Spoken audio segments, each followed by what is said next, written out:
नमस्कार दोस्तों, मैं हूं प्रवीण शर्मा।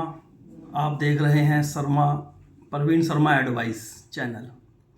आज का टॉपिक दोस्तों बहुत इम्पोर्टेंट है, दैनिक जीवन में काम आने वाला है और आपको एक बड़े प्रेशर से ये टॉपिक आपको रिहा कर सकता है। तो इस टॉपिक को बिना मिस करे ध्यान से देखिएगा और समझिएगा कि इस बात का पूरा मतलब क्या है।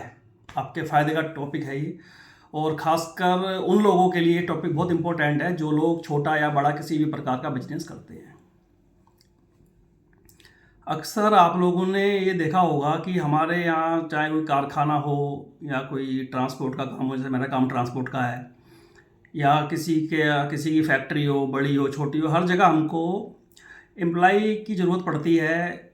और उसमें हर तरीके के एम्प्लाई होते हैं, लेबर वाले भी होते हैं, नीचे से चलें तो ठेकेदार के अंडर में भी होते हैं, डायरेक्ट में भी होते हैं, और कुछ एम्प्लाई ऐसे होते हैं जो एक सेकंड क्लास की जॉब में होते हैं, कुछ फर्स्ट क्लास की जॉब में होते हैं, जैसे सीईओ वगैरह हो गए और भी अदर हो गए, मैनेजर, कंपनी के ब्रांच मैनेजर, इस तरीके के जो एम्प्लाई हैं बड़ी पोस्टों पर। तो जो बड़े प्रकार के जो बिजनेस हैं वो ज़्यादातर ब्रांच मैनेजर ही देखते हैं और उनके ही सब कुछ, उन्हीं के कहने सुनने से सारे काम वहाँ होते हैं, उनके ही सोचने से सब कुछ होता है। मतलब मुझे कई जो बहुत ही बड़ी टाइप की कंपनियां हैं उनके तो मालिक कभी वहाँ आके देखते भी नहीं हैं, ठीक है। लेकिन यहाँ पर मैं स्मॉल बिजनेस की बात भी करूँगा और बड़े की भी करूँगा, ये बात सब पे लागू होती है।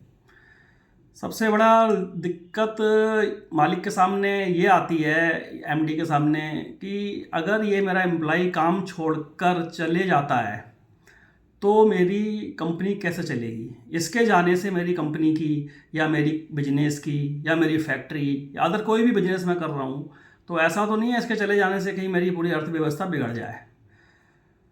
तो दोस्तों, घबराने की ज़रूरत नहीं है। वैसे हमारा ये फ़र्ज़ बनता है कि हमारे यहाँ जो एम्प्लॉय काम कर रहा है हम उसका ध्यान रखें, समय से उसकी सैलरी देने की कोशिश करें और उसकी परेशानियों में जो हम मदद कर सकते हैं वो करें। लेकिन इसके पश्चात भी अगर कोई एम्प्लॉई ये समझता है अपने दिमाग से कि भाई इनका जो काम है मेरे ऊपर चल रहा है, मेरे अलावा अगर मैं काम छोड़ दूंगा तो इनकी कंपनी बंद हो जाएगी या फिर ये बिजनेस कर नहीं पाएंगे, तो इस प्रकार के एम्प्लॉई की धमकी में आने की कभी ज़रूरत नहीं है। अगर वो कहता है कि साहब मैं आपके यहाँ काम नहीं करूँगा, तो कभी भी उस एम्प्लॉई की को ये ना बोले नहीं नहीं तू काम कर ले, तेरी सैलरी हम बढ़ा देते हैं, ये कर देते हैं, वो कर देते हैं। उसका कारण ये होगा कि अगर आज आप उसकी गलत बातों को मानेंगे, जो जायज़ पैसा है उसका बढ़ना चाहिए या उसका बनता है तो सही है, या आपकी कंपनी इतनी फ़ायदे में उसने पहुंचा दी है कि आपको उसकी बात मानने में कि चलो इसको इतना पैसा नहीं, इतना देने में भी हमारा नुकसान नहीं है, तो आप कर सकते हो। लेकिन उसके अंदर एक एटीट्यूड अगर आ चुका है ना कि मेरे ऊपर ही सब कुछ चल रहा है और ये पूरे 50 या हज़ारों एम्प्लॉय जो काम कर रहे हैं ये सब मेरे ऊपर काम कर रहे हैं, तो ऐसे एम्प्लॉय को हमेशा हटा दें, उसकी धमकी कभी ना सहें, ठीक है। वो जैसे ही आप उसको हटाओगे कुछ समय के बाद आप देखना उससे ज़्यादा अच्छे एम्प्लॉय आपको मिल जाएंगे, उससे बढ़िया आपका काम ग्रो करेगा और चलेगा। यदि आप स्मॉल बिजनेस में हैं, ऐसी समस्या छोटे बिजनेस में बहुत आती हैं, तो वहाँ पर कब आपको ये लगेगा कि यार ये तो काम छोड़ देगा तो अब हमारा तो बिजनेस ही बंद हो जाएगा या हम काम कर नहीं पाएंगे। तो इस प्रकार की धमकी में किसी एम्प्लॉय की नहीं आना है, उसको तत्कालिक काम से हटाओ, कोई बात नहीं है भैया तुम जाओ जहाँ तुम्हें ज़्यादा पैसे मिल रहे हैं या ज़्यादा सुख सुविधाएं मिल रही हैं वहाँ जाके तुम काम कर सकते हो। अगर आप अपनी जगह पे सही हो गए, आपने अपनी जगह पे एम्प्लॉय का पूरा ध्यान रखा होगा, सारे एम्प्लॉय की सैलरी टाइम से दी होगी, सब कुछ करा होगा, तो कभी ना कभी जब काम छोड़ के जाने के बाद ना उसको ये लगेगा हमेशा कि सर जहाँ पहले मैं काम करता था वो फैक्ट्री या वो मालिक कंपनी के अच्छे थे, अब जहाँ मैं काम कर रहा हूँ वो लोग उतने अच्छे नहीं हैं, ठीक है। तो ये चीज़ होती है क्योंकि बहुत सारे एम्प्लॉय कंपनियां पुराने हो जाते हैं, उनकी सैलरी अच्छी खासी होने के बावजूद भी उनके दिमाग में हमेशा ही चलता है कि मुझे 10 साल 20 साल 15 साल काम करते हो गए हैं तो मालिक तो मुझे हटा सकता नहीं है, मैं अपनी मनमानी करूँगा, जो मेरे को अच्छा लगेगा करूँगा। जो वो छोटे वर्करों को भी परेशान करते हैं, छोटे वर्करों को भी वो गलत तरीके से बिना गलती में उनको धमकाना, उनको ये सब करना, तो उससे क्या होता है पूरा काम फिर प्रभावित होता है।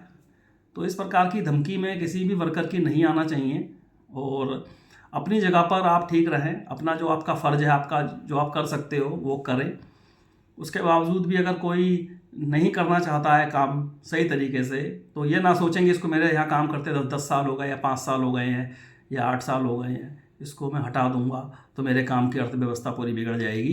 दोस्तों, ऐसा नहीं होगा, आपका काम चलता रहेगा।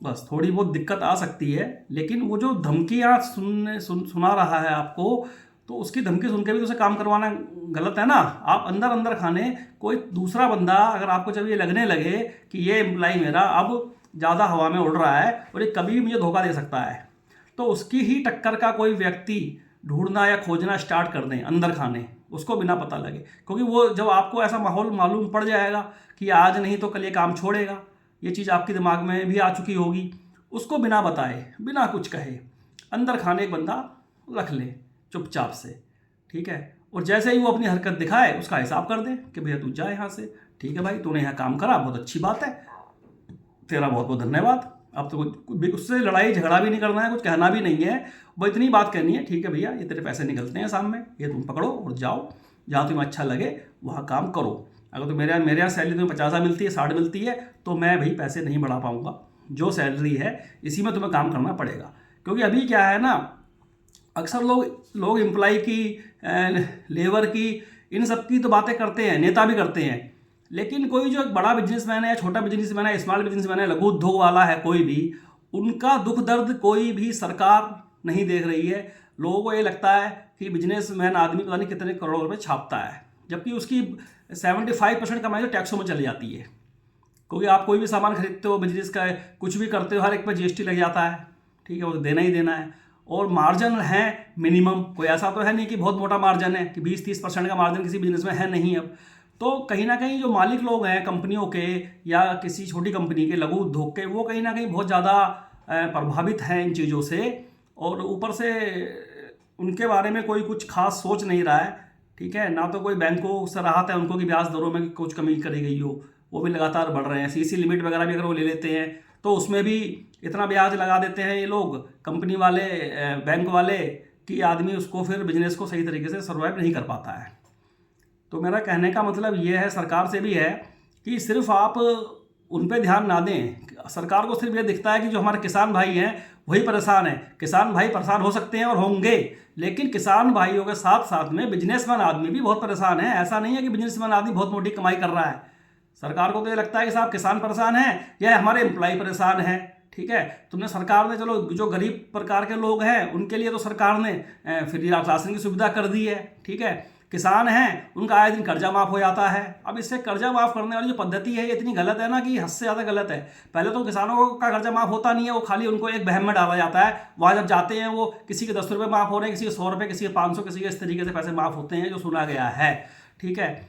उस बहम में वो लोग रहते हैं कि हमारा कर्जा माफ़ हो जाएगा। और उसमें होता क्या है, जब कोई किसान बैंक से लोन लेता है तो उसकी एडवांस में इंटेंशन ये हो जाती है कि यार मैं पैसा दूंगा नहीं, 2 लाख रुपये 3 लाख सरकार का, कभी ना कभी तो माफ़ करेंगे ही।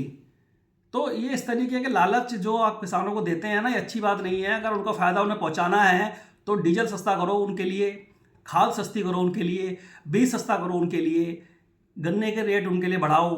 चीनी जो बनती है गन्ने से, गन्ना महंगा बिकेगा तो उनको फ़ायदा मिलेगा। थोड़ा गेहूं का रेट अगर आप 100 रुपये 200 रुपये फालतू बढ़ा कर दे दो उनको, इस तरीके से करो।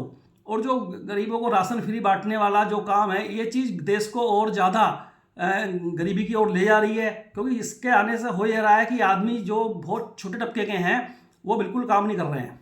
उससे वो सोचे खाना तो मिल ही जाएगा, सरकार दे देगी, मोदी जी की गारंटी है। खाना उनको दो, ऐसा नहीं है मत दो, कोई ऐसे लंगरों की व्यवस्था करा दो हर शहर के अंदर अंदर कि जिसको भाई नहीं खाना है वहाँ जाके खा ले। लेकिन रेगुलर इस तरीके से ये चीज़ें करना, सरकार का नुकसान तो उसमें है ही है। उसके अलावा उन जिन लोगों को ये चीज़ें मिल भी रही हैं ना, वो भी कोई बहुत बड़े प्रॉफिट में नहीं है, उनको भी कोई बहुत बड़ा फ़ायदा नहीं है। तो इन बातों पे ध्यान दें। और आरक्षण जो है वो सबको मिलना चाहिए। जो ऐसा नहीं है कि गरीबी देख के उसकी स्थिति देख के आरक्षण दें, ना कि उसकी जाति देख के आरक्षण दें। इस पर एक टॉपिक बनाऊंगा मैं आरक्षण पर भी, क्योंकि अभी इस वीडियो में बनाऊंगा तो बहुत लंबा हो जाएगा वीडियो। ये आरक्षण पर भी मुझे बहुत लंबी चौड़ी बात ध्यान है, मुझे क्या सरकार से बात इसमें करनी है। तो आप लोगों से अनुरोध है, ये वीडियो आपको अगर अच्छी लगी हो तो जैसा आपको ठीक लगे, अब मैं कुछ बोलूँगा नहीं, आप लोग समझदार हैं। नमस्ते।